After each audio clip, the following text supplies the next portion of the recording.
vậy chị thằng đi, thằng đây thì đấy anh thằng lúc làm giờ thằng này rồi. Xong quả thì chết thì bà tí cho được thằng cái bố rối vào thì cho không cho một ngủ, tôi cũng ngủ trưa rồi mà cuối bà không ngủ đi, kể cả không bao giờ tôi ngủ trưa, kể cả 12 giờ chị sang đây tôi vẫn tiếp chị nha. Vậy nó cười đây, nó vậy không bao giờ mà ngủ không, chỉ cứ không đâu đâu ngồi cứ nằm mày cho nó khỏi đúng rồi, có bao giờ ngủ trưa được. đêm cũng vậy, không ngủ trưa vậy, đêm ngủ không ngon đâu, Ngủ không sâu giấc, ngủ bao giờ á. Nếu mà tối đến, nếu mà thật yên tĩnh thì ra độ 10 giờ mình vào giường, ví dụ chỉ hơn chưa đến 9 giờ thì vào giường chán chê gọi đến 10 giờ rắc mắt đi, rắc mắt ngủ tầm độ khoảng tầm độ 1 giờ là đã thức từ mấy giờ đi rồi. Sau đến 2 giờ nhà đàn nó dậy nó mở cổng đi chết ra, biết hết á, là nó về biết hết, nó đi là nó khóa cổng, nó về nó kéo cổng như thế nào thì là động, nó chặt chung là nghe hết. Cứ nằm vậy là cho đến đài nói nào thôi thôi ngồi lên cứ hai cái đầu gối nó xoa bọ, xong rồi nào xoa chân xoa tay, xong rồi nào lúc nầu là dậy là ra ngoài, xong đi thì dục ở trong nhà rồi này, chứ cứ nằm có ngủ đâu, nên cái ngủ giờ nó không sâu giấc đâu. rồi đi làm thật vất vả cơ, Thì nó mệt nó ngủ đấy. Ấy bảo hay là ở nhà ngủ ngày đi rồi mình không ngủ thì không phải vậy, không có ngủ tư đâu. Cứ đi thư với nó bảo là nó mà không ngủ được 5-10 phút là nó ốm, không cả đi. Hồi cháu mẹ cần ốm vậy sao nó không phải nó phục vụ mẹ nào. Không, chia hết rồi. Chia chi nó mình con gái thì bà không suốt để tiền nhà cháu. Ở suốt đi nhà cháu, xong rồi đâu, chưa tôi đi tôi đón thì cũng ngồi với cái bích viễn nó bán những cái ấy rồng rày cái chỗ đấy, chưa tôi thấy ngồi đấy. Đến tối 4 giờ 15 tôi đi đón cái gì đấy cũng đã thấy ngồi đấy rồi. Đâu thấy ngồi đấy thầy, tôi bảo đi mẹ nó mình ngồi đấy cũng ngại gì. Bây giờ nó không còn mẹ, tôi còn mẹ chúng chăm sóc mẹ phải không? Không cái gì, mẹ con gái gì. Nghĩa là chia rồi là phiên nhà cân thì nhà cân nó chăm, rồi còn của nhà Chu thì nhà Chu nó lại mượn bính. Cũng đi mượn bính như nào? Mượn bính.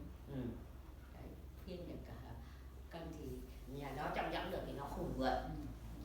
Thì hôm nay Chu nó bảo là rất nhà cân đằng nào vợ chồng một nhà gấp hết tiền thì thôi chăm cả đi thì họ mượn cái bính, tháng mượn cái bính mấy triệu nữa thì đấy thì cả tháng mình gấp tới tiền có được 4 triệu không? Thì 4 triệu ra cái bính thì đây 4 triệu, với lại ở nhà mình chăm lúc nào chả được vậy.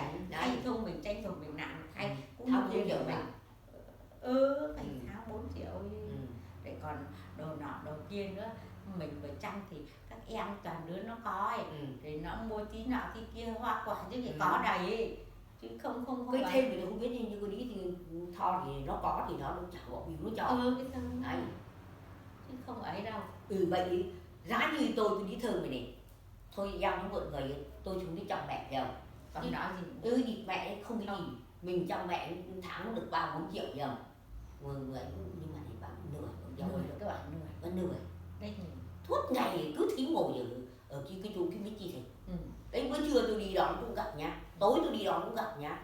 Đấy gặp bao giờ nó ngồi với nó, bao giờ cái kiểu là hết người mua thì nó về thì với tôi. Vậy xong là tối mới về nhà. Thế mà ngủ nhà cháu đấy thế mà ngủ đấy, ăn đấy ngủ đấy, chứ giờ có về dưới này đâu. Thế bảo thì làm cái này ít về đâu. Cái kiểu thằng kia nó chết thì mình phải cũng chán ai, chán thì phải đi vậy. Rồi tức là đấy mình cũng có nhà có cửa chứ.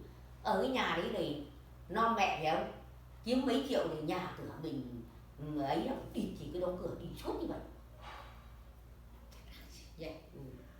Con này nó cũng không chịu làm đâu, nó cũng lười cái rượu ốm rượu nó thằng kia tấn rượu ốm với rượu thằng kia đấy nó còn cái đấy toàn từ không cứt mấy trăm triệu, ai mổ trước sau toàn mổ cái soi 11 lần đấy. Thằng ấy bảo nó không có nó thì bạn chết ra đâu rồi. Không có nó thì rửa tủ và bao nhiêu đi. Thằng về nó hậu lại cho mấy đấy một xe tiền nòng nó bỏ ra xong nó bật phụ nó bừng bồ bừng lấy đá chậm vậy. Không biết là thằng nó ngố nó vậy, ngố như vậy chứ cái thằng khôn